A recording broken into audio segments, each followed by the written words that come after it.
kasgi yra laimė, kasgi yra šeima ir kasgi yra laimė šeimoje. Man čia labai atrodo daug gylio, bet man viskas susiveda, kada aš esu laiminga, kada mano šeima yra visų pirma laiminga, tada, kada mes esame sveiki. Ir sveiki keliais lygmenimis, ar ne? Tai reiškia fiziškai, emociškai ir dvasiškai.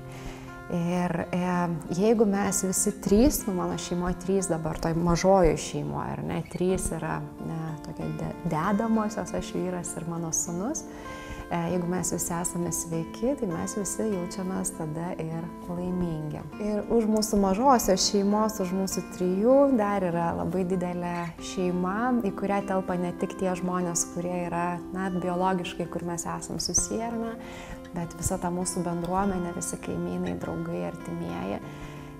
Tai lygiai į tą patį aš atsiremiu, man labai svarbu, kad jie būtų sveiki.